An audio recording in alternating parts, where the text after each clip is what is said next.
everyone. Welcome to another Sports Frenzzyy podcast. I'm your host, Levon. With me tonight, I have Ryan, Chelsea man, Sherwin, man who says that he support mid-table club Arsenal, but also jump on a lot of team bandwagon since as Arsenal is not doing well. We have Alidan, the Chelsea man in the building as well. We have Chris Lynch, the Liverpool man who is up in arms that, oh, Man United can't beat nobody. We're side.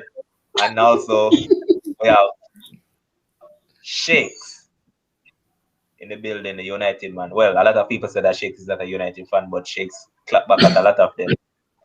Anyways, tonight is not about those teams. We're going to talk about the big one, the UEFA Champions League, an all English Champions League final between a club from Manchester and a club from London. That's Manchester City taking on Chelsea. Pep Guardiola versus Thomas Tuchel. Thomas Tuchel has got the better of him twice already. Can it be three times lucky for him? Or will it be that Pep has learned and Pep will turn the stones come tomorrow? Where I'm going to start at, I'm going to start off with one of the Chelsea men. So, Ryan, I'm going to start with you. Do you see yourself actually getting over the line when it matters most? I know for a fact that you are one of them that was advocating that the last encounter that you played against Man City, you never wanted Chelsea to win that game.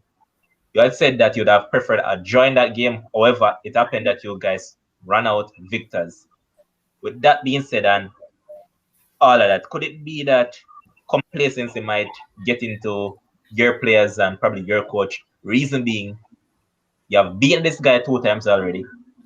And probably players might look at it and say, oh, so we get the better of them already, so can do it another time. How you see this one going tomorrow?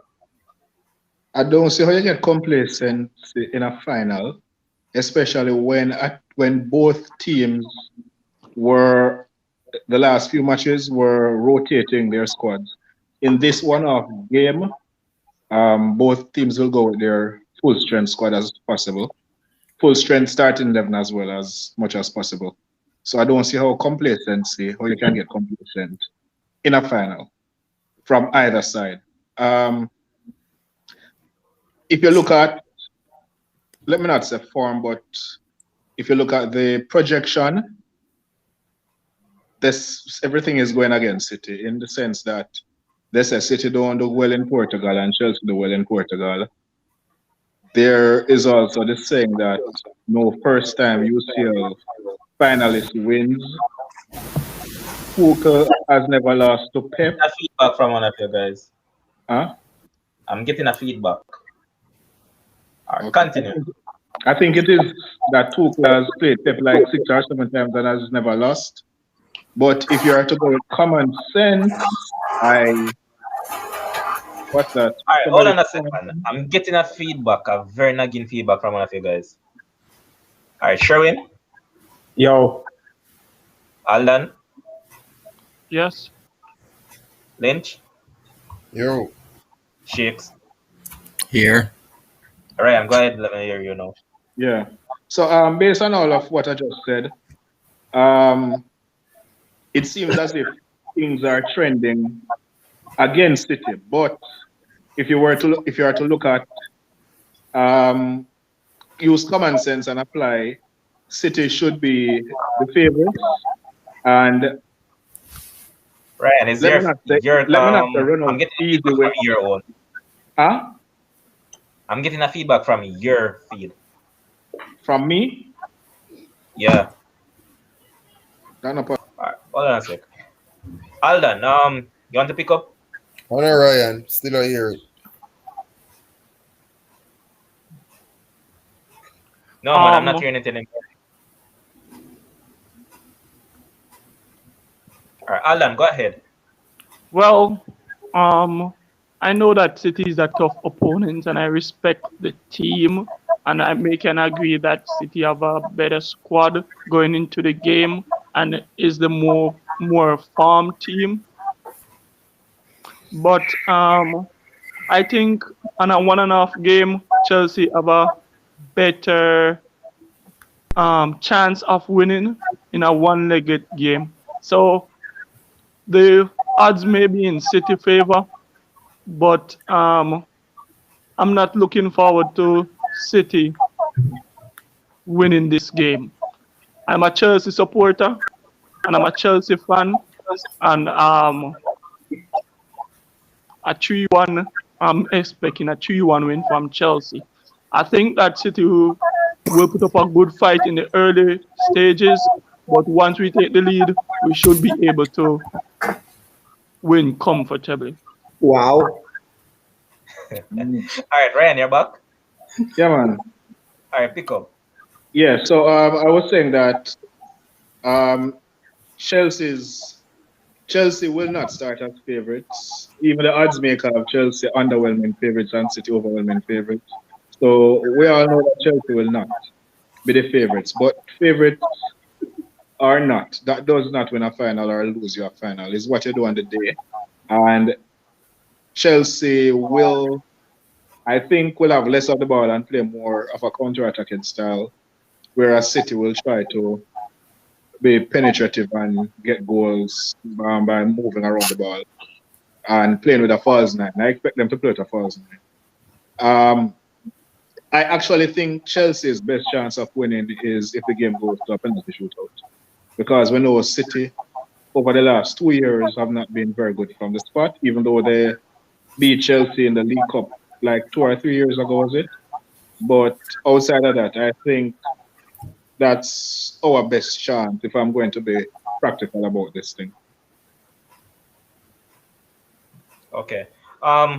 Shakes, I want to bring in on this. So I say this one funny note. Based on how these two teams have played against each other so far and all of that, how is this one going? Boy, Alidan, I wonder what you're smoking over there. That was that you call an outlandish prediction. 3-1. A Bones prediction. Shakes, remember I got the 2-1 correct the last time we played. Be careful. No, I don't need to be careful, you know. It's not me make the prediction, it's you need to be careful. All right, so far. All right, let's talk about it objectively, right? Because first and no, let me not go objectively.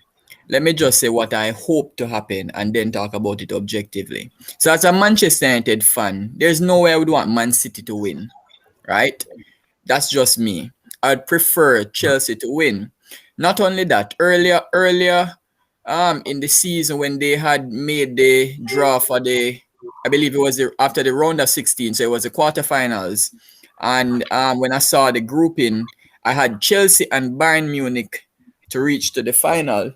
Unfortunately, we know what happened with Bayern. So Man City got to the final.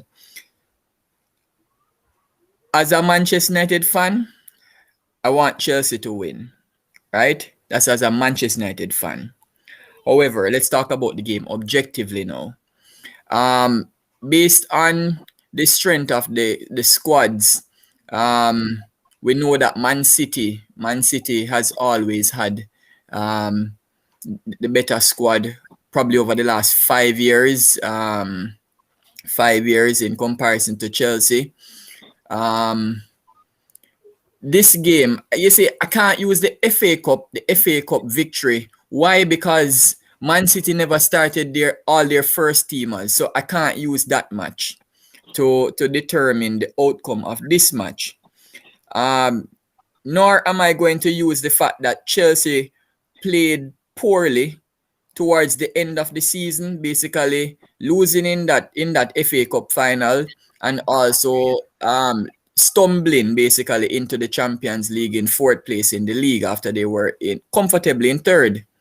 Now, I believe that the fact that there has only been one first-time winner of the Champions League, which is Borussia Dortmund back in 1997 against Juventus. Football has a way of being historical, right? And because you get so few teams winning that's the only team that has won on the first occasion to a final, my head is going to tell me that boy, Man City definitely going to start as favorites, but history has a way of usurping even greater squads, right?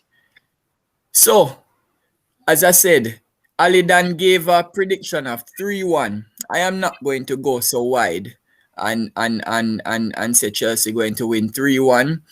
As I said, I'm not using the poor performance at Chelsea at the end.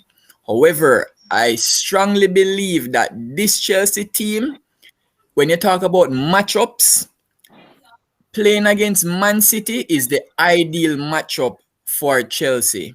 So, I am going to go objectively with and this is a player that I wasn't big on. Even when they were at when Lampard was there, Mason Mount. I am going with a Mason Mount winner come tomorrow in that Champions League finals. 90 minutes, not extra time, as Ryan hoping it goes so that they win, right? I am going to go with a Mason Mount winner for that game. So whether it is 1-0 or 2-1. Okay, Sherwin, my question to you. In order for all right, so Shakes has said that he expects Chelsea to win. Aladdin has said that he expects Chelsea to win. Ryan on the other hand said that the ideal situation for Chelsea would, well, if Chelsea will win, it will more than likely the penalties be decided on. But hypothetically speaking, and based on how you've seen these two teams played against each other and based on how they have played all season long, in order for City to actually get the better of Chelsea, where do you think this game will be lost or won? Where area of the field? Well, in terms of areas of the field, it's definitely going to come down to the midfield. Everybody knows that. Kante in the middle, if he's playing, hope he's playing. He's a workhorse, and everybody know that City's midfield is top class. So if it's just about if Chelsea can manage to stop the City midfield from playing, that's where I think they will have a chance. If the City midfield actually turns up, and I'm actually not expecting Pep to start a number 9 tomorrow, right? I'm expecting him to keep going with what he has been doing. So I'm not expecting him to start a number 9. But if Chelsea allows City's midfield to have freedom and to play the way they want to play tomorrow, Chelsea is going to be in for a lot of things that they don't want to be in for tomorrow, right? That's where I see it. Let's look at psychologically now. Psychologically, City, Chelsea have the edge because so far they have the edge in two sense that the team itself has beaten Pep twice this season, right? And in the sense that Tuchel has never lost to Pep, right? So you're looking at it psychologically, you say, okay, they have an edge. Now, City, on the other hand, has to drop that piece of negativity against them in terms of losing twice to City, and also the thing over their coach's head where he hasn't beaten Tuchel in his career. They have to drop that, right, to come in order to come and play some football. But I believe that it's a battle of the midfields come tomorrow, and the team that can nullify the other team's midfield, I think, will have the better chance of winning the game. But if you look at if you're going away now and looking at the game, if you look, this is the third time in history that English teams are meeting in a Champions League final. Now, Ryan, I say that to say this, that Ryan came and Ryan was saying Ryan is finding excuses for Chelsea to have the edge to win, like better team in Portugal, City, Chelsea, all of these things. Now, let me tell Ryan something. That's not true. I said City will win. Okay, let me well, whatever. Yeah, okay, all right. But let me say that in the last two Champions League final that English teams have gone to, one Man U versus Chelsea, right? The famous Terry slip, and the penalty to win Chelsea the Champions League. Everybody remember that, right? And Liverpool versus Tottenham. Zane, every time that these there's a Champions League final between Just two two English times. teams, Just two between times. two English, the two times, is the home team that is named first always win. So it was Man U versus Chelsea. Man U came out victors. Liverpool versus Tottenham. Liverpool came out victors. So I'm expecting the trend to continue on Saturday with City being named the home team, and I think that City will come out victors. Let me say this: Pep has a way. I've sat and I've watched City's documentary on Amazon Prime. And just Pep has a way to motivate his players. Always find something to motivate his players. And it can be the simplest of things. And one thing that me think Pep will use tomorrow to motivate his players to actually win this football match is giving Kun Aguero a grand and proper send-off. That is one of the motivations that I think he will use tomorrow. He used it against, I don't remember, he used it in the Premier League with David Silva, when David Silva's, I think it was his child that was born prematurely and he had to be out of the league for a couple of weeks or something like that. And Pep in a game used David Silva as a motivation for the City players to have gone to win that game. So he finds smart ways of motivating the players for them to come and win. I don't know, but Chelsea, it's going to be a game where I think it's going to be a even game, a game where anybody can win it, and a game where it's just who turns up tomorrow that will win it. And we have already seen the Europa League final that it doesn't matter if you're a favorite or not. If you don't turn up on the day to play some football, then you won't win. You understand, whether you're a favorite or you're not favorite. But all in that, with the team that City has, the way they have been playing, and with the form that Chelsea has found themselves into over the last couple of days, weeks, then I have to go with City. I have to go with City winning, and I'm going with a big win in this Champions League final. I'm going with City winning 4-2 tomorrow. So honestly, how is that close? Listen what I have been listening. Listen why I say 4-2 shakes. When I say close, I mean that it is going to be close up until probably closer to the end of the game, where I think City will be leading 3-2 up to the end of the game, and eventually win the game 4-2 at the end. So that when you look at it, that's it. You expect two teams who know each other very well to have a goal fest. Can you imagine? Yeah. Sherwin, yo, I can see that you know that the home team that won the both finals, all English final, I can see that you mentioned that both teams were home team, but I see that you forgot something as well. What's that? The team with the most experience won. Champions League experience I'm referring to. Okay. Not so wrong please with that. know that. I disagree. Right, I disagree with that, because these Chelsea players have absolutely no Champions League experience. No, the club, Chelsea have a bigger Champions League history than Manchester City, and Liverpool have a bigger Champions League history than Tottenham. At the time, Manchester United have a bigger Champions League history than Chelsea. Yo, we don't say Tottenham man here. We say Tottenham. No.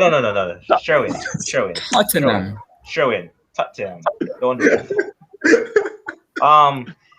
So Chris, I've allowed these 4 guys to talk, and all of them have gone around in bushes with superstitions. No, you are a man that is always picking up Pep when he makes blunders with his tactics. Come tomorrow, do you expect that it will be one of those games where Pep will actually prove his greatness with great tactical awareness by not overcompensating his tactics and his team selection, because as we've seen since he has been at Bayern and Manchester City, regularly he has overcompensated in some of these big matches and he has ended up on losing side. He has faced Tuchel twice already. Do you think that he has actually worked out a strategy towards stopping them from gaining the success that they're after? Because all these men on the live, except for, well, Ryan actually said City would win and then sure win. So it's 2-2. So you're the tiebreaker right here. So in terms of tactics, how do you see Pep using his setup tomorrow? What type of system do you see him going in with? He's going to play like he played against PSG. He's still going to use Jivenko at left back. Not going to go with Cancelo. Would have probably liked to use Cancelo since he's a Portuguese and it's playing on home side. But obviously, Man City, the better team, you throw away forms when you're going to finals. Like, you just throw that away. It doesn't, form doesn't count in finals. Because you have to have the art. And Chelsea obviously hasn't lost much game. They only lost one time when they go in front this season. And they're searching for a performance like what they did against Real Madrid. And if they can turn up a performance like that, City is going to have a long day. Because if Chelsea score first, City is in trouble and they will be chasing the game. And Chelsea is confident that they can keep them out. And with them chasing, they probably give up goals. So I know Man City is very aware of that and will be looking to finish chances easily. But I don't expect it to be a high-scoring encounter. I really think City going to win this one 2-0 based on game management. And just the experience of the midfield and how really they want it for the club. I can't see Chelsea winning this one. But Chelsea, it's a final, but I just can't see them winning. All right. I'm going to go back to Aldan on this one. You're the Chelsea manager now. You're Thomas Tuchel. How do you go about setting up Chelsea tomorrow to face this Man City team? To be honest, I will go with a 5-2-3 formation. Give me the starting 11 to man. My starting level will Mendy in goal, Thiago Silva, Reece James along with the next defender. Ryan, help me out to the next defender. It's actually poor. Chelsea man can't remember his team, you know? Are you Yes, sir. We can't forget the next defender name. Aspilicueta. Yeah, we use Aspilicueta, Thiago Silva, Reece James. So you put Ben Chilwell or Marcos Alonso. We are going with that left. No, we'll use Rudiger, Aspilicueta, and Thiago Silva, and then I will go with Chilwell, Reece James, and Kante Jorginho, and I will go with Pulisic, Zayk, and Werner. All right, Ryan, you're a Chelsea man. I see you up there nodding your head that you're in disagreement with. And quickly. I am in disagreement. Hold on a second, Ryan. Aldan, do you actually notice that it just left out Mason Mount? I'm sure that you never realized you did that. That will be my surprise in the final because based on my prediction, Lavon, based on my prediction, I just think that Zayk will be scoring a classic. I'm not sure, I may be wrong, but so believe it. So you're still sticking by the superstitions. I'm asking you to just analyze the thing without playing emotions. Just remove the emotions totally. Well, to be honest, we will try to play a similar tempo game like how we play with Real Madrid. Try to play ball quickly into Pulisic, Werner, and Mount was in it. And Zayk. No, he doesn't have Mount in his team. I don't have Mount in his team, Ryan. No, because he mentioned Real Madrid. I was saying that Mount was the one who was Anyway, No, content. yes. So basically, we are not going to play a lot of passes around the back because City have a tendency we can't give them a lot of chances. So we are going to play a high tempo game. So we're going to up the speed, similar to how we play Real Madrid. So we should be able to try to use Werner pace and the three front players to use their pace to try to get beyond City back line. So we're basically going to play a high tempo game. We are not going to do a lot of passes in and around our penalty area or too many passes or take too many touches in the midfield. So Okay, so essentially you're saying that you're going to concede possession to City. That's basically what you're saying. Yes, but we are going to try our best to make use of our possession. So it's basically a counter-attacking game. You're actually setting up this team. Yes, most likely. Fast-paced counter-attacking. All right, Sherwin. Hold on, you was asking me for my team. No, man. I'm just going to leave you for a bit, you know. Okay. I'm going to bring in on it because I know that you want to jump at the bits about what Alan is saying. But I'm going in order, right? I want a Chelsea man view, then someone to give a view along with City. So, Sherwin, you're the manager of Man City. You're Pep Guardiola right now, and you know that the danger man in terms of the man that will be snapping at these Man City players' heels tomorrow will be N'Golo Kante. Won't be fit. How do you go about setting up? Go again? Won't be normal self. That's your Chelsea have problem tomorrow. Right. Me not take that with Kante. Me not take that argument there. Remember, it's a French fan, so you have to understand. No. But Sherwin, all emotions aside, no sort of emotions in your reasoning tonight. So you're Pep Guardiola.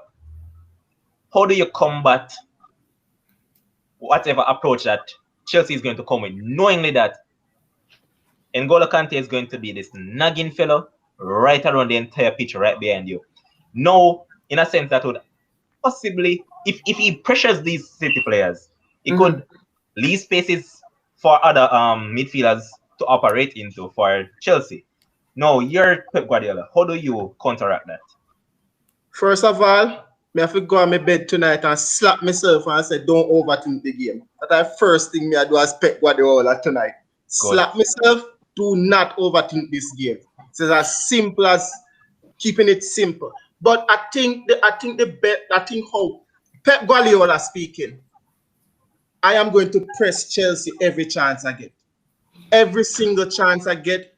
Double team, triple team, tight and close to them, especially Kante. If I can stop them, if I can stop Kante's flow, then I know I stop Chelsea from playing.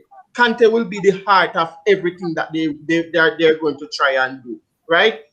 Double team, triple team, right throughout the 90 minutes. As high up the pitch as possible, you can press them, close them down, close the gaps, close them in the channels, good to go. I believe, and that's the approach that I would take if I'm Pep Guardiola. We know that City is already a high pressing team. They will press you, but then you have to think about the space that they will leave behind, right? Especially if like man like Kyle Walker start at right back, man, they just love go.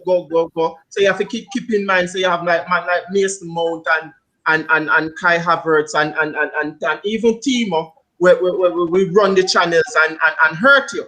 You understand what I say? So being effective in pressing tomorrow is going to be very important for City team. It's not just run go press like that. No, it's about setting up properly, pressing Chelsea properly, giving Kante as less room to play as possible, as less chance to get the ball as possible. If I can stop Kante from getting as much bars as possible, then I would be in a better position over Chelsea. So I have to cut all of that as quickly as possible by pressing, and that's how I think that City can counteract this Chelsea team come tomorrow. They just have to and be effective in doing it. Just because me hear everyone saying Pep Yes, Chris, what are you overthinking. saying? Everyone saying Pep overthinking big games. I don't like it. Pep has only lost one final he has ever went to out of the 15. I Not don't talking like about final. What don't about the other like games before the final? we're not talking about other games. We're talking about tomorrow is what? A final or a big game or what you call it. Tomorrow is a No, final. no, Both. the So you have to overthinking was analyze it about based on final. final. Both. If you Okay. tell me So, about criminal, I will listen to you because okay, obviously makes sense. All right. Yeah, man. All but right. tomorrow is a final. So and based on his record in finals, he has the edge again. But Tuchel again, I don't think he has a very good record in finals. Always seems to struggle, even when he has the best team. He did it in PSG his first year, lose the cup down there. So yeah, I don't like Ryan keep on going back to Pep overthinking. He has never overthink a final. He only lost one to Ronaldo on penalties. I Yes. said Pep overthinking final. I never said anything about that. So Chris No, Lynch, I Ryan. disagree. Sherwin. I All right, disagree with hold what on, you're guys. saying. Hold on. Shakes, hold on. Let Chris finish his point and then you come in. Yeah, but that's it though. I just did a try rebut where Sherwin did us about the big All right. Shakes, your turn now. Yeah, it's just what Chris said. I disagree, right? Because technically, Pep since leaving Barcelona has not got to another final for the Champions League. So technically, any stage that he exits the tournament was actually the big game, because it was, remember, a knockout phase is a win or go home.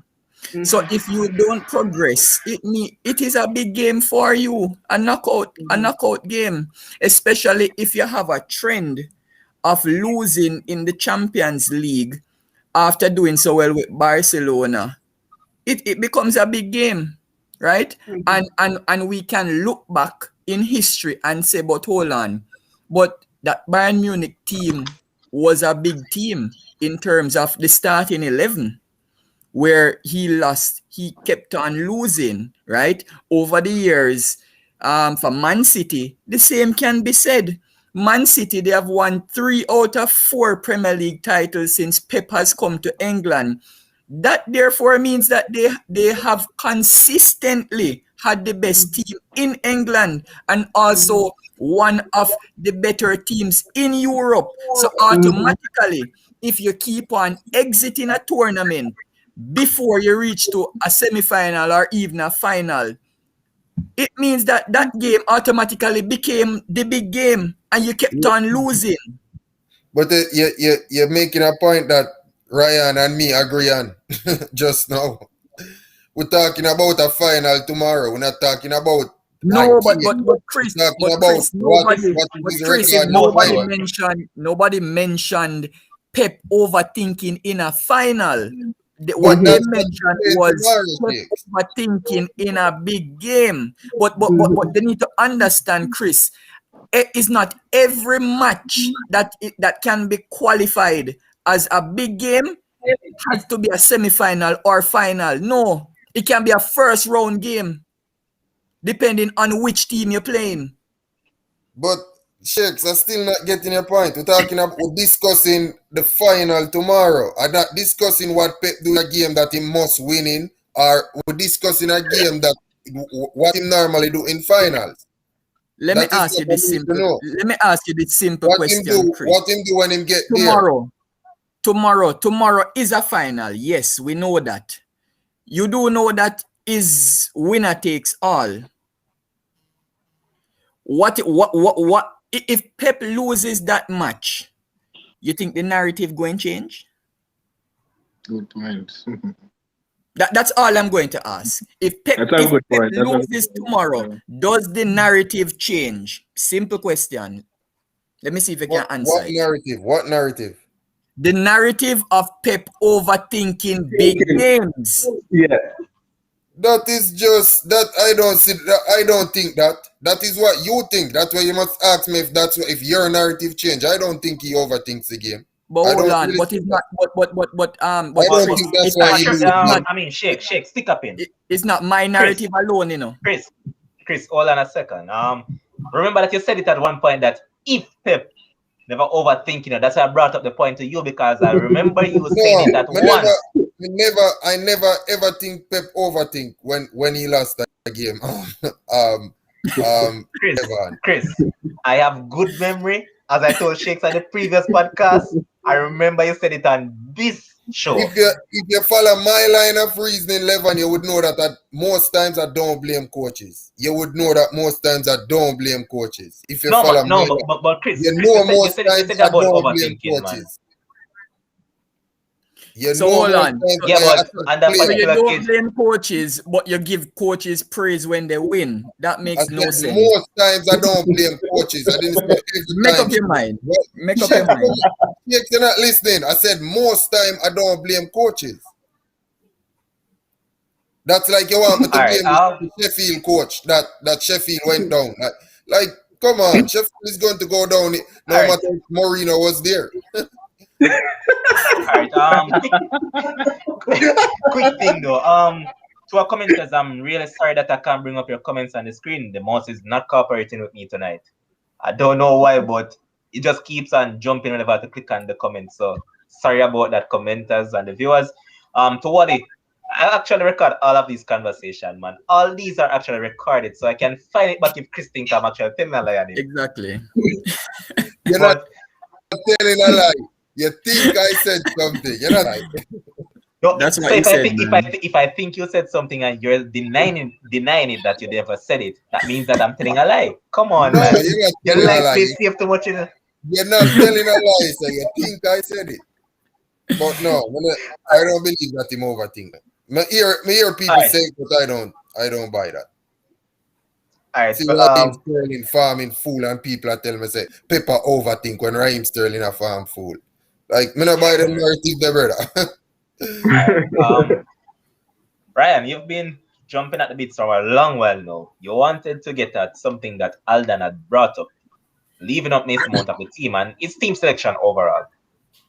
Now, you being a Chelsea man, and based on the team that Pep is going to come with tomorrow, yes, Chelsea has this nagging player in N'Golo Kante, but City also has one of their own, and to me at times he's probably more nagging than N'Golo Kante, because this man do things right behind the scenes that it doesn't get called for. This man kick your hamsters and all of that, and don't never get punished. Well, and also, this could possibly be hold on, man. This could possibly be his last game for City. So he probably want to go out on a high and claim the trophy, being the captain. He just won the Premier League, so I mean, they have all the things up their alley right now to just go on to propel them to get that elusive Champions League. And also with Kun Aguero in his final match from Man City. And he actually said that he wasn't going to leave Man City until they win the Champions League. Yeah. No, they're 50%. They're 50% away from winning the Champions League. Levan, you're going superstitious. You're going superstitious on us now. Yeah. With all that I've just said, how do you go about tomorrow? Well, I put Kepa in goal. I'm kidding.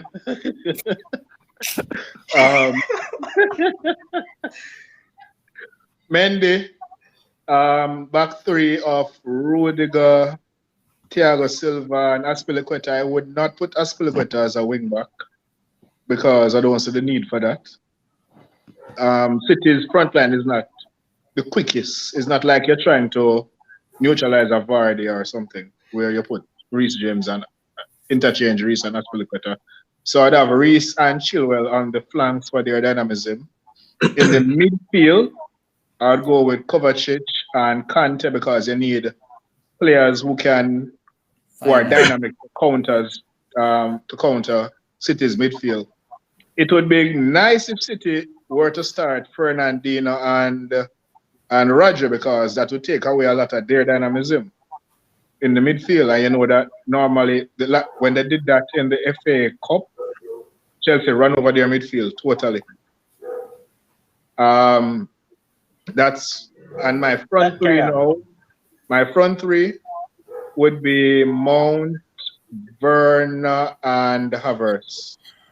We need pace and movement in the front three. Even though we're going to score about 2 or 3 offside goal, at least we still have the movement. From Varna. Mr. Varna. Timo Werner. Yeah, somewhere or another. It's going to happen. Ryan, So we need the remember- movement and the dynamism up top, and we need the combativeness rather in the midfield from Kovacic and Kante, because Jorginho will get run over easily. I don't see Jorginho surviving in that midfield. And All right, Alden. Yeah, Ryan, finish up, man. Go ahead. yeah, the dynamism from the wingers and solidity from the back three, and the goalie already. So yeah, that's my starting 11. All right, so Alden, you're about to chime in on something that Ryan just said. Quickly, go ahead.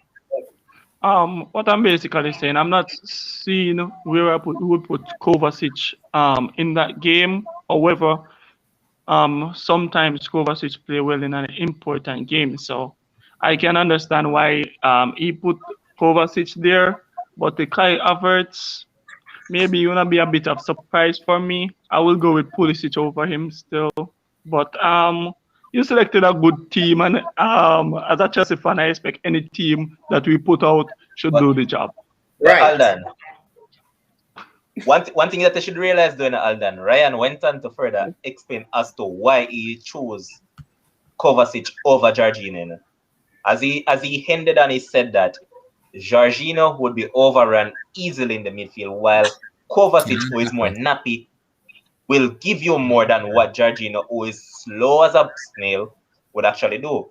So that is the sole purpose and reason. Fair enough. So I just think we will play better with Jorginho, even though at times by City taking out Jorginho out of when Jorginho play, if City can take out Jorginho, can just come to me believe that Jorginho have that good game up his sleeve, which is tomorrow. Alden, realistic, because you're contradicting what you're saying. You as a Chelsea man want Chelsea to win tomorrow. Yet you're going to say that whenever Jorginho plays, you sense a loss. So why would you actually start him in such an important game? You're going to alright. So you're telling me that you're going to go into the final with blind faith that this will be the day that Jorginho will actually. I just believe. I'm not sure as to why, but my thinking, I just think that we need Jorginho in that game because he controls the midfield a bit more than Kovacic. Because as I said, you're going in there with blind faith, though. Jorginho has been at Chelsea for 3 years, and I don't know what he's good at. No, but wait, Ryan, let me ask that question. You, Ryan. So how you feel left out your top goal scorer for this season out of your starting 11? Which is? No, Abraham can make the start. Abraham, no. We are the top league goal scorer, Jorginho. Yeah, the top league goal scorer. Which one? The top league goal scorer. Jorginho? Yeah, you can't leave him out. So we must put him in and hope so we get a penalty. Yeah. Blind faith. No must. So again, Sherwin, you're along the line that Alden has been on all night. He's going to the final with blind faith. No blind faith. It is blind strong faith. Belief. Come on, strong man. Belief. Bro, listen. you said if you act like Pep tonight, me act like Pep. Remember the last time Jorginho kicked a penalty against Ederson Waham? You don't need penalty to win that. And a sky in the sky. No, I'm kicking straight there, man. Something like that, yeah. In the final of the League Cup. Shakes, you're going to say something? Yeah. It's two things, but I think we need to touch on the coaches, right? But first, you see, when I look at the team sheet, for me, Chelsea, if that game is level at 60 minutes, right? That Chelsea for me, I know where you're has more options. Yeah. That's just me, right? That's true. It all depends. It all depends. Because I'm listening to the team sheet that these guys are giving, right? But what if Thomas Tuchel goes out and say, you know what? Let me just work with the fact that I've beaten Man City for the last 2 games. So let me believe that Man City has that sort of inferiority complex of when you play against Chelsea, you're not sure how to play against them. It's not that you can't play against them, but you're just not sure. Wally was asking about matchups, but for me, I believe. See, Akil just said the word that I was gonna use. This Chelsea squad, right?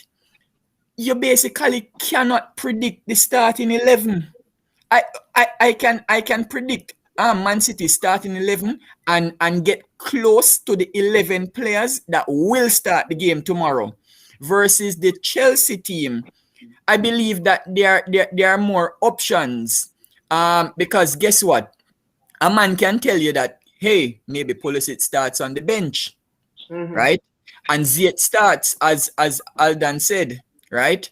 But then, on the contrary, you could have Pulisic in the game on the right wing and Werner on the left wing. Mason Mount playing basically in a false 9 role. All right, so shit, I've heard all you've said, you know. Hold on, I'm not finished. Let's go to midfield now. One person saying Kovacic versus Jorginho, right? Kante for sure will be there because we know what he brings. He's like 3-in-1, right? Yeah. Whether fit or not. Even if he's not fit, he's still 2-in-1, right? And if you can get 60 good minutes out of Kante, for me, that's good enough. So if you're basically saying it could be Kovacic versus Jorginho, hey, guess what? Maybe I actually start Jorginho in that final and bring on Kovacic at 60 minutes because I would have known that Jorginho can't come on and be no impact sub, right? So if he's going to give me anything at all of great significance, it has to be from the get-go, right? And as I said, for me, I believe that Chelsea has better subs to put on the field if that game is close tomorrow. Oh, right? Okay, all right. I'm going to stick up in right there, and I'm going to be Pep right now, right? I disagree. Hold on, can I just say something that before you do that? All right, go ahead. And to substantiate Shake's point, Chelsea don't even have to make a change to be dynamic because let us say Reece James get run past 2 times. Tuchel can just say, all right, Reece, go right centre back, Aspilicueta come right wing back. Make one switch right there, so in the same starting 11 and change the dynamic of the team. All right, over the left-hand side now. Over the left-hand side now. Seems as a draft for that parallel now. Over left-hand side, what do you do now? Say a man run past Chilwell 2 times. Can you make the same decision? Can't. No, not exactly. Well, I'm just substantiating the point to you by using something. But Chilwell and Rudiger, even if a man run past Chilwell, I believe Rudiger has been a solid defender for Chelsea this season. He has been their best defender, in my opinion. He has been a very solid defender. So I believe he's very capable. I'm going to move on though from that. And Shakes, you brought up all the options that Chelsea has on the bench and all of that, but I thought you were going to be Pep. That you're letting it hold on now. No, I remove that one. I'm going to be objective. Oh, okay. So since as you're bringing up all those options that Chelsea has off the bench, based on your argument, it seems as if Man City has nobody. However, when they check Man City team, right, and I'm sure that Chris Lynch would agree with me on this. If you look at Man City team, they're going to start De Bruyne, Foden, and Mahrez as the front 3. Yes. Off the bench, they can turn to Kun Aguero, Bernardo Silva, Ferran Torres, Raheem Sterling. So you're making it seem like it's a set of bugs they have on the bench. Come on, boss. The only reason why Chelsea's side is unpredictable, as a Shakes, make it seem like it's a good thing. It's a bad thing. It's because the coach have a problem with goal scorers up front. Him Yes, don't and they don't have anybody scoring much. Them don't know who to start. So it's a bad Yes. thing and not a good thing, you know. It's Exactly. the coach have a bad time picking somebody who say, you know, so this guy have a score. Because all me hear, Exactly. Shakes agree, say Werner, them don't know where him a go get from him if him a go score. Them don't know if Havertz a go score. So and that do not quarrel about all night Yeah. and then Shakes Nobody brought up Havertz's name. Yes, But Ryan. we No, see- Aldan did. Aldan did. yeah. Ryan did But have you see, Havertz in his team. I have him in Yeah. the starting level. yeah, but Oh, you you see the did? thing is, I never heard his name.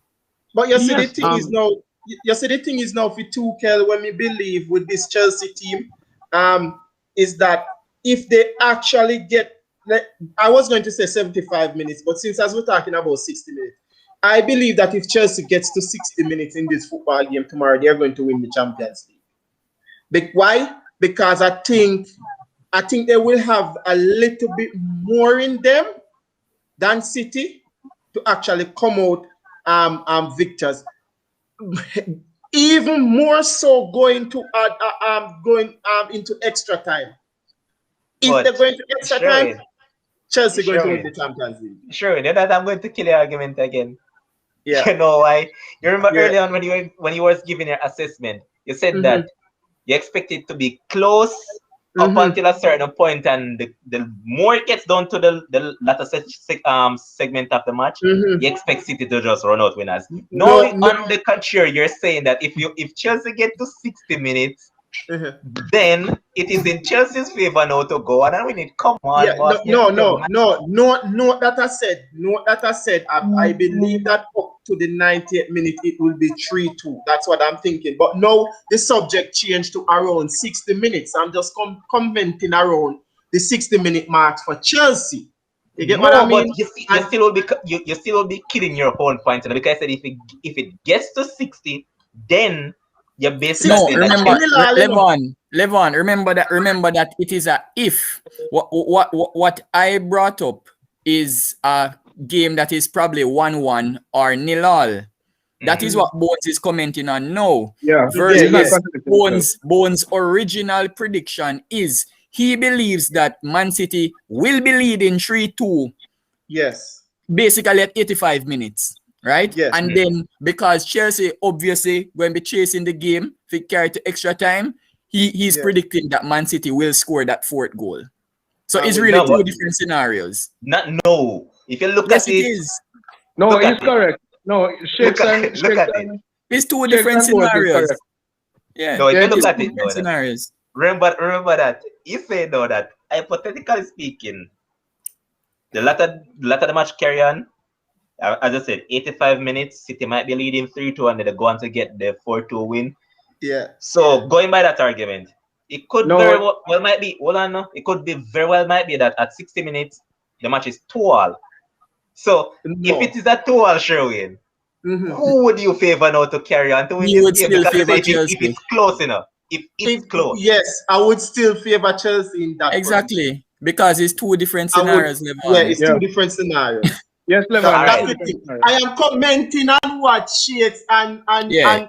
Lynch was talking about, and then Ryan mentioned the 60th minute. And I'm saying if I was Tuchel tomorrow, I would say to my Chelsea players, get to 60 minutes without damage.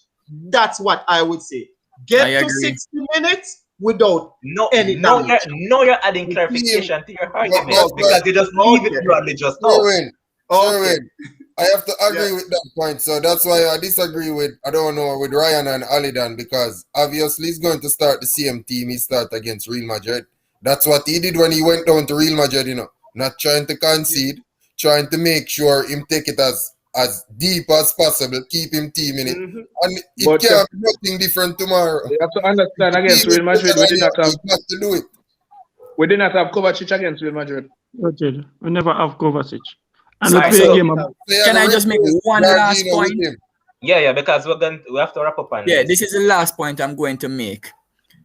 If I am the coach of Chelsea, for me, if the game is close, I got to trust my goalkeeper that he's actually in better form than Ederson all season. I have to trust my goalkeeper. And Mendy, better for him in terms of which league? Champions League itself or overall? As in overall. Overall. Mendy for me has been a better goalkeeper than Ederson No this agree, season. no agree, I though. said it yesterday to I don't somebody. agree. I said the same thing. No problem. It's okay to disagree. It's not a crime, right? I But agree with as I said, the clean sheets, and the type of saves that I see Mendy, I have Mendy. If Mendy continues on this current form going into next season and the following season, Mendy will be the #1 goalkeeper in the world for probably the next 3 years. Man City play, their keeper is just for them because how they play. He pass the ball good from out the back. He can hit it one time, got De Bruyne foot, and next thing you know it's a goal. Hold on, that's not what I'm highlighting. No, but Shakes, you leave a broad statement out there, and you said that Mendy has been the better goalkeeper. That's what you said, you know. Yeah, man. As in. Remember, a goalkeeper's main job is to keep the ball out of the net, and I believe that Mendy can do that better than Ederson at this current moment. All right. So let me ask you guys a question. When did Chelsea sign Mendy?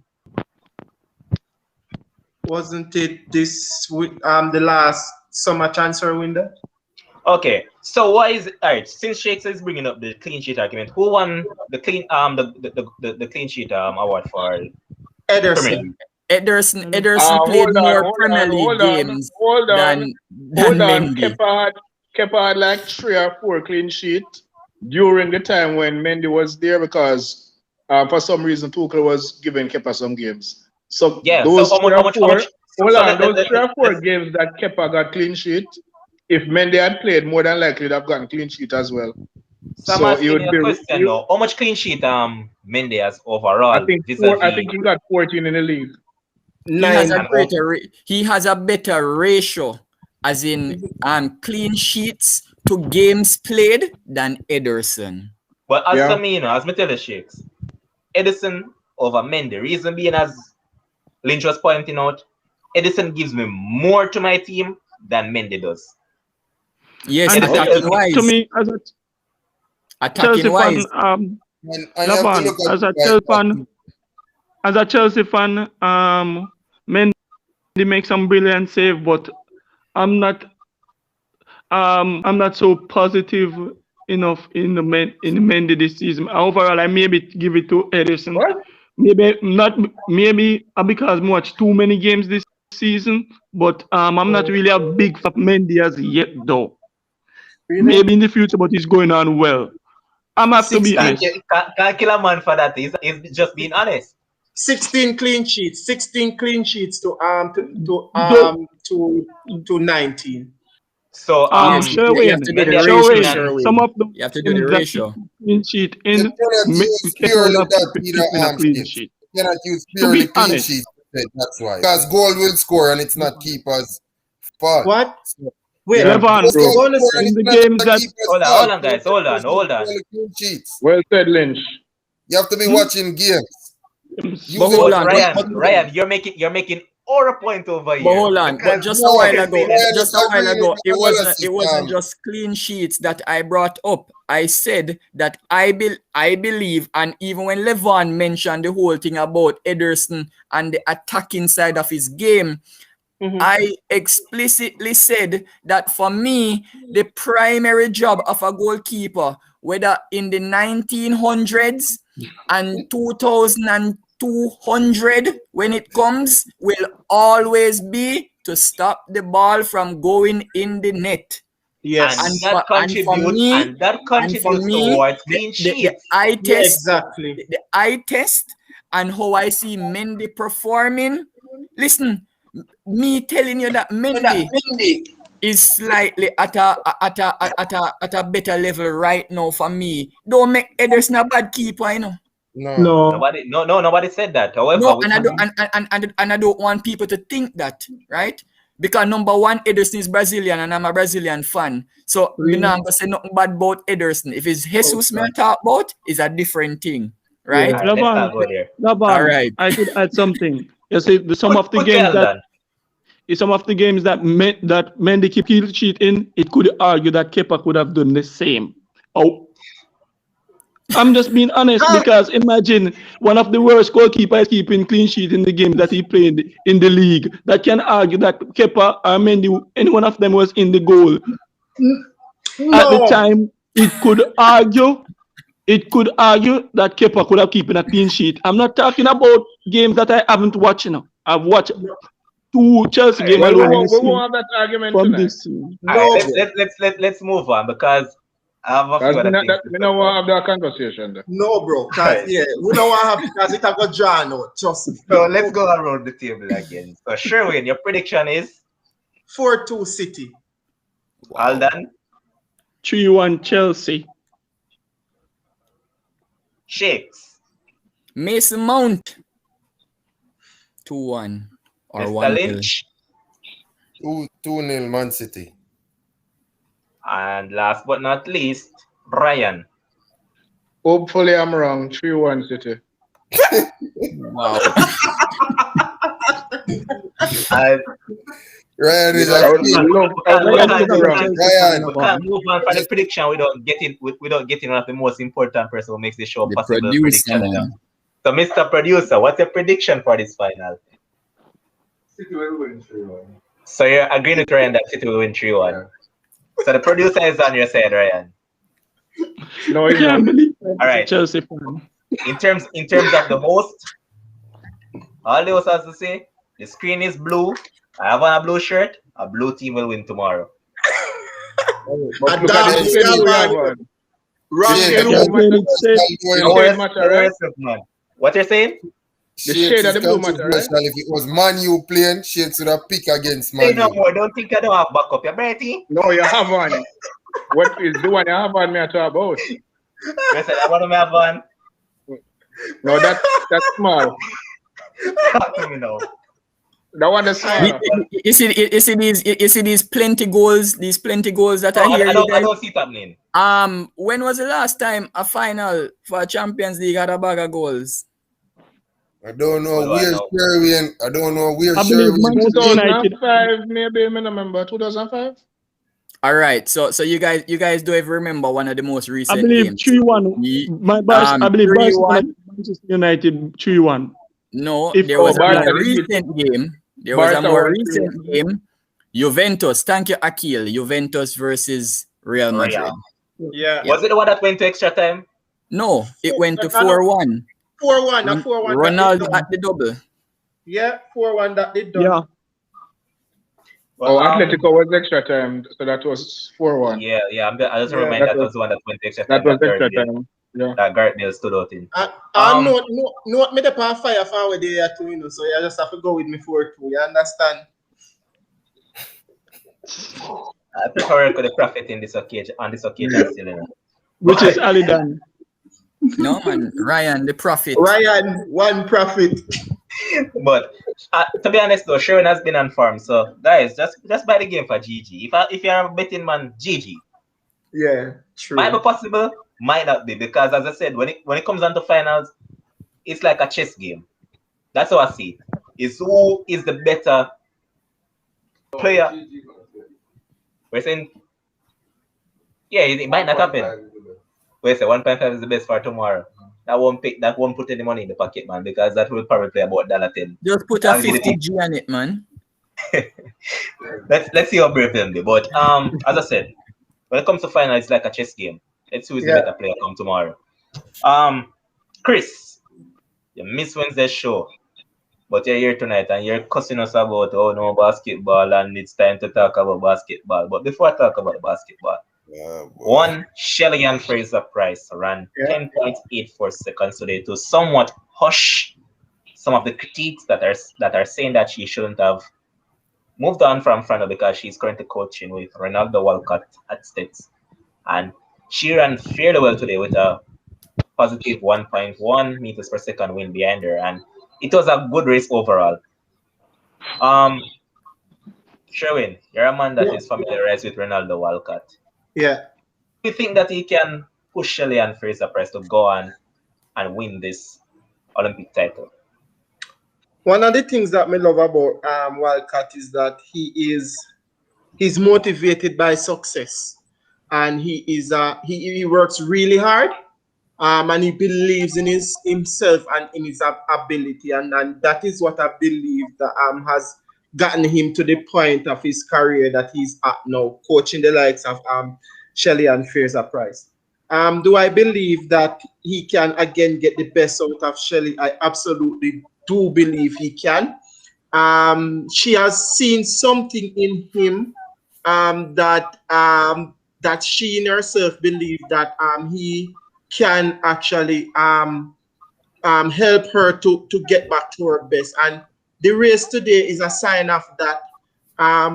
A little bit more work or a better day, and she probably would have gone a little bit faster. So yeah, I believe that Wildcat can actually But get.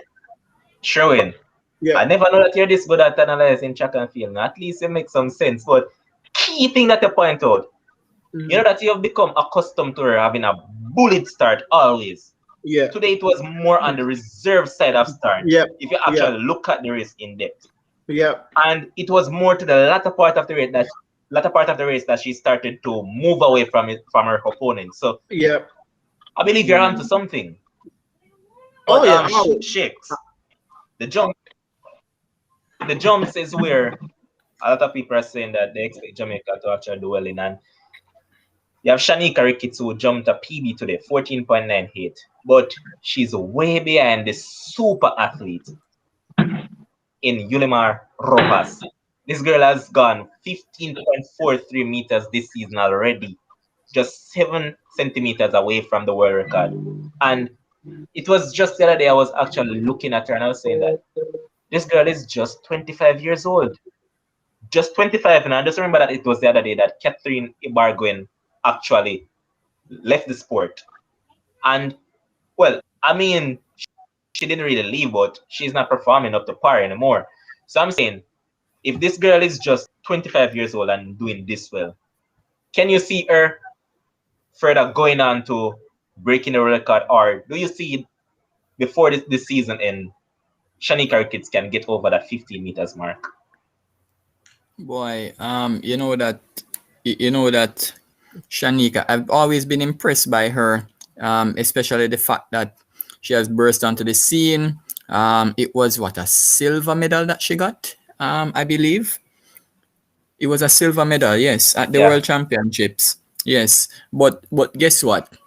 You talk about Rojas. And getting that silver medal for me was an outstanding achievement. You know why? Because Miss Rojas is just like Usain Bolt. She is a super talented, out of this galaxy athlete, right? Technically, if Rojas doesn't get injured or she doesn't have a bad day at the office, she's unbeatable, right?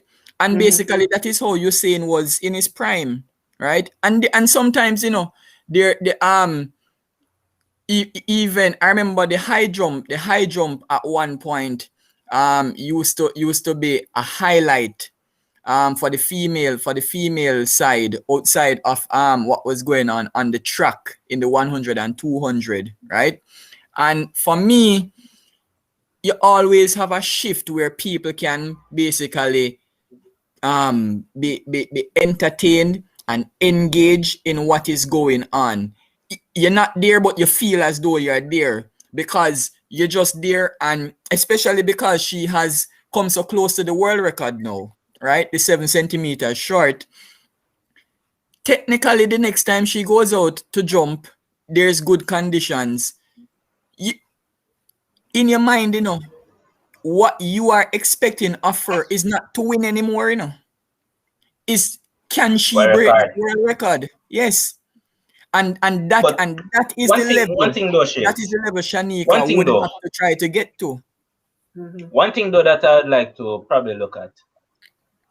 The condition today was, I would say, perfect for her to actually go after the world record.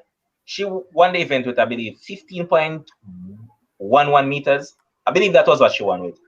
However, remember that the person that finished second and who finished third, PB on the day, because Shanika Ricketts, who finished second, was 14.98, and I believe Kimberly Williams was 14.69. And I see Akil Henry asking about Kimberly Williams. Akil, Shanika has gone way past Kimberly. It's not about Kimberly anymore. It's about Shanika now. Where can Shanika go further? Yep. So yeah, Shakes. Pick up on that. Yeah, so that point that you're making, right? Basically, I remember Bolt's race in, because I have to touch back on that. I remember Bolt's race back in 2009. For me, to this day, that is the greatest race in track and field history, right? That 100 meter where he ran the 9.58, right? He ran that race, but he basically he tied a rope on Tyson Gay and pulled him in that race, right? And Tyson Gay ran that well. Asafa, who was even in third. That is the best race that Asafa has run at any championship, outside of a relay, right? So it is one athlete spurring on the other athletes to basically do their best. And when you look at the triple jump, yes, the better and the further Rojas goes, the others know that they have to step up. That's what I'm saying. Even for Shanika, she will know that, hey, guess what? If this girl can jump and get so close to the world record or potentially break the world record, she knows that from in her training, nothing less than 15 ain't gonna cut it, So she have to start up her game. And that is what serious out of this world competition does, right? We can draw other parallels in other sports, but guess what? I don't want to mention them, right? But as I said, the competition is there for her in terms of to break the record, and not only the fact that Rojas can jump that far, but because she knows that, hey, if I just miss it by a snippet, I might get a silver medal. Because guess what? Ricketts may jump 15 flat, may jump 15 low, right? And on the day, Rojas, even though she has set the bar so high, she might fall off a little bit. As I said, have the bad day at the office, jump 14.98 and get silver, whereas 14.98 would get gold at probably every other championship. One interesting thing that I see Akil also pointed out is that Shanika Ricketts, who is being coached by her husband, he came out and said that they are going after the record as well. And I mean, sometime I believe it was at the World Championship that when she jumped the 14 point, I don't remember what exact jump it was, but when she jumped 14 plus, it was said that on one of the occasions she jumped over 50 meters, but she was probably about just a centimeter over the whiteboard. So the jump was seen as illegal, but she went over 15 meters. So you see her husband, I remember. So I met him while I was at UA. I was just practicing in the pits. The man came over to me and said, "Oh, would you be interested in doing long jump?" That's what he said to me, Guys, I'm 5'6". Producer. I kid you not. You hear this about I am 5'6". That was it. And this is before he got married to her, right? And I remember him coming, and I literally said to him, "What a short." Right? You know what he said to me? "No, I'm going to put a hurdle in front of the sand, and you have to jump over that." Right? And it was just motivation. And I did it, but guess what? You see, because I was in medical sciences, jumping in a pit versus going to med school, you couldn't. My parents would be like, "What kind of madness you doing? You have to go to your med-sci classes, right?" But yes, that man literally looked at me. So you see when I saw that why are you running so fast? Why are you running?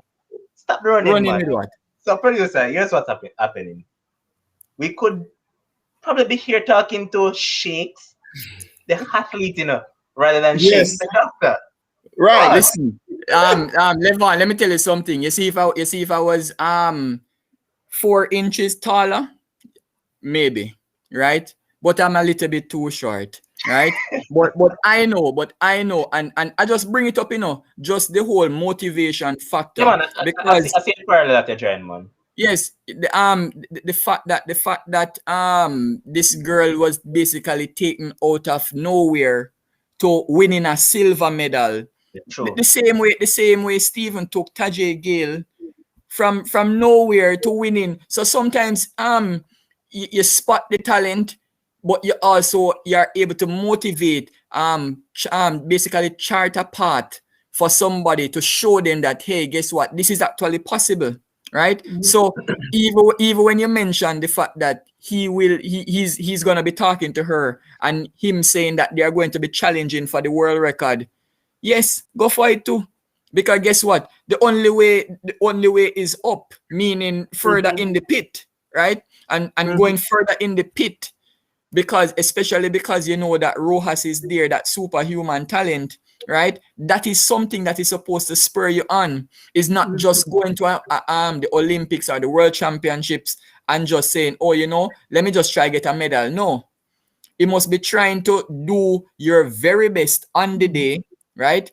And that very best on the day, guess what? Maybe a world record. You never know. Conditions might just be that good, right? And the competition might be that great, because we have seen it before.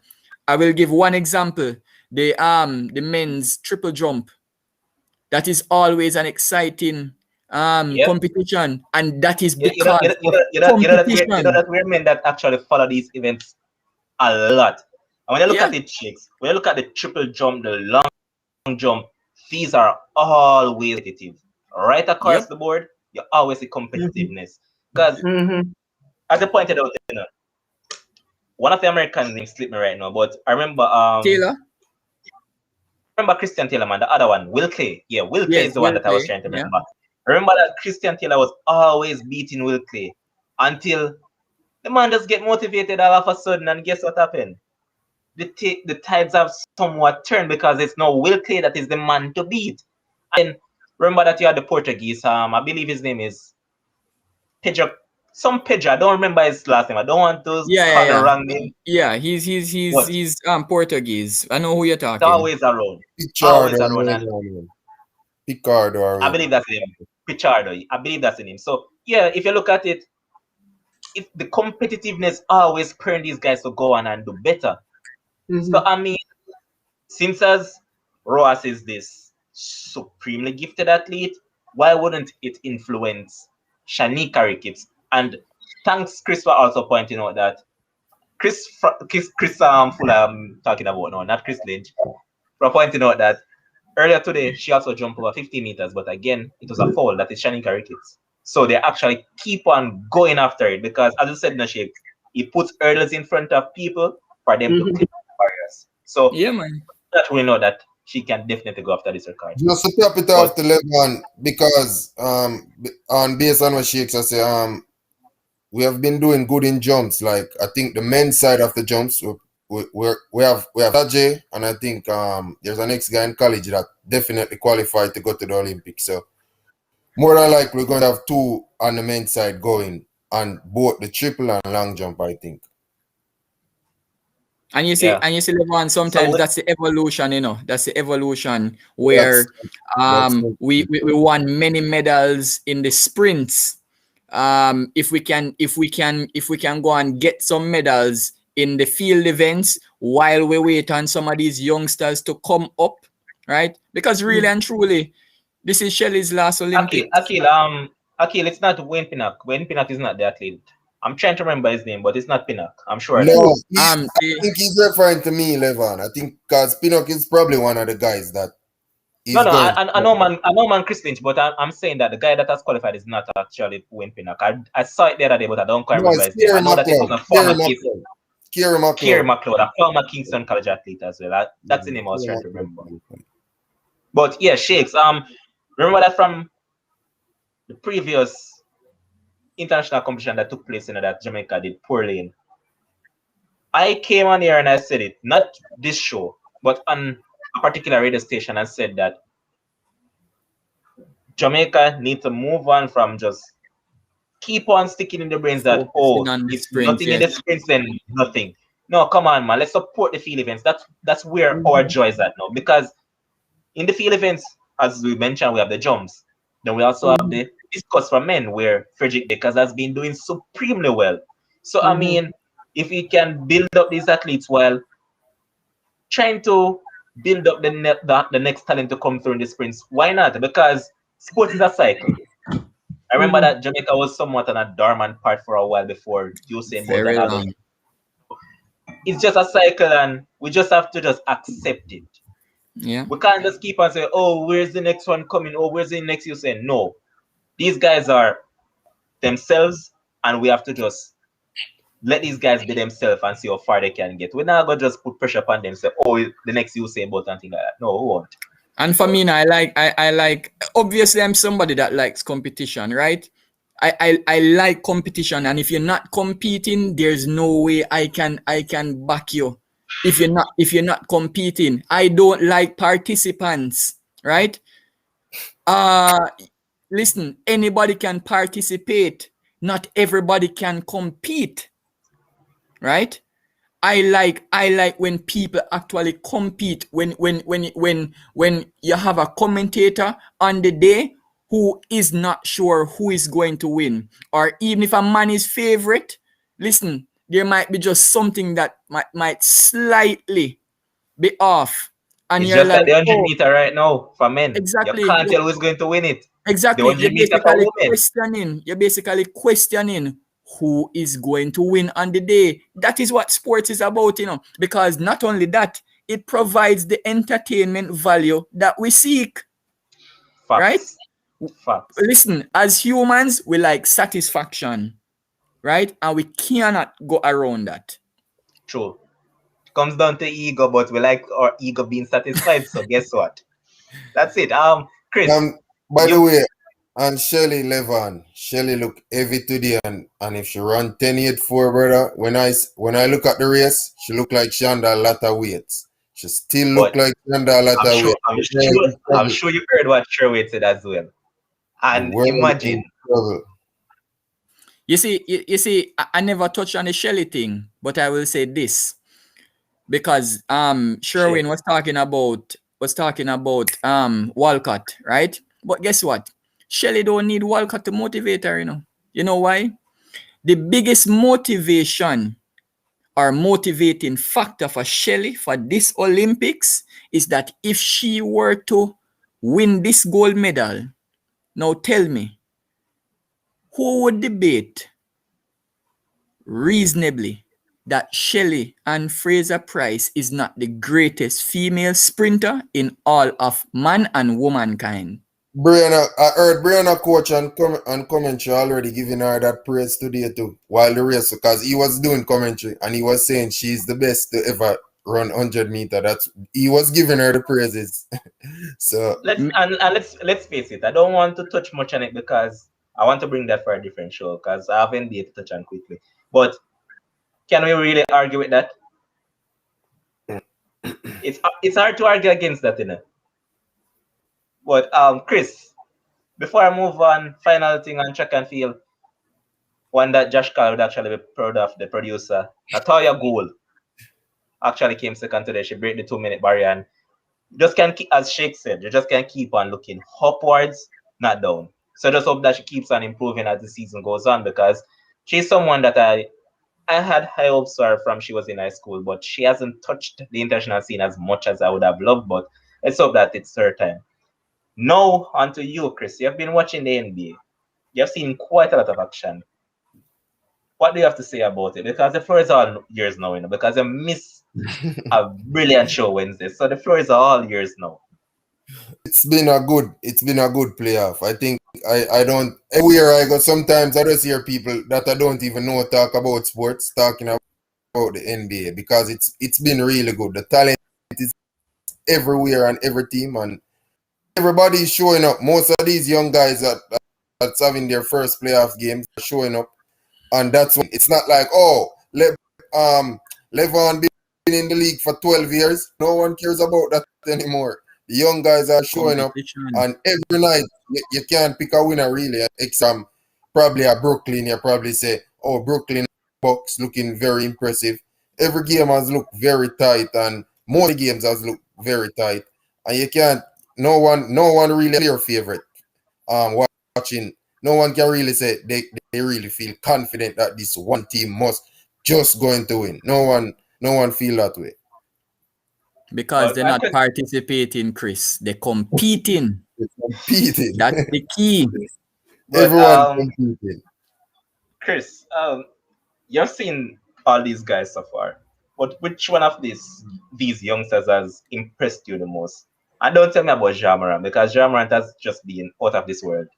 So let's focus on that different, guys. So which guy has impressed you a lot so far? Because yeah, the Ja Morant is a beast. He's a beast. He knows how to get a bucket. Always, always. You have to talk about him if you're talking about playoffs. No, man. I was just joking around, man. He's What is it? He's out of this world, Devon. Yeah, man. The man has been out of this world in the playoff, man. Yeah, he's put this team on his back, and I know he has Demo smiling because Demo always talk about him from he just come in the league. So but Trae Young also it's his first playoff, and he's looking good. He has his defense problem because he's just a small guy. He can't really do nothing. Can't really do nothing to help himself. Really. Yeah, he's always a mismatch. But he's a bucket too. Once you're a bucket in the playoffs, that's what teams need. And Luka stepped up his thing also. So Luka basically shooting better from 3-point range in this playoffs. So that's why the Clippers seem like they're about to get the broom. Can I tell this much, Chris? You see this Luka Doncic fella? I have him to become the best player in the world within the next 2 years, you know. That's how high I think of this fella, you know. I remember last year I went on a radio show and said that Luka Doncic, even when he lost to the Clippers, I said that Luka Doncic is going to let people forget about Giannis Antetokounmpo. Right? Facts. That's simple. But it's the truth. This man is an unbelievable talent. And you know what's funny? If Dallas had a better second superstar than Porzingis, yep. My word. Right now, I think they would be right there in terms of with the Lakers to qualify from the West. If they had somebody that could drop 30 points. Do you see any particular? You know who Luka give credit to learning the game from? With LeBron. He plays the game. But come on, Chris. Even though, all right, Chris, I might not be a LeBron fan. Same thing I seen him. Same thing I seen LeBron. Same thing I seen Luka. But listen, Chris. I'm one of these fans who is actually I drop the best aside. Seeing LeBron is a great player. Can't go around that. Not going to take away anything from the man's greatness. So if a person out there said they model their game after him, kudos, because you're modeling after a great player. And as I said, you see a lot of LeBron in Doncic play. And if that's who is motivated by, why not go for it? You only can get better, you know. But one thing that I hope he's doing is that he hopes to surpass what LeBron has achieved. Because you can model out that thing after a man, you know, but your aim is to go above him. So whenever it comes to the argument about who's the greatest player of all time, you can be in that conversation. Because as Sheikh said, this youth talent, boy. But you know, LeBron, but you know, he doesn't even need to get to that point, you know. Luka Doncic can be one of the 10 greatest NBA players in history. And that is good enough. Why? Simply because he's a European player. Yep. Right?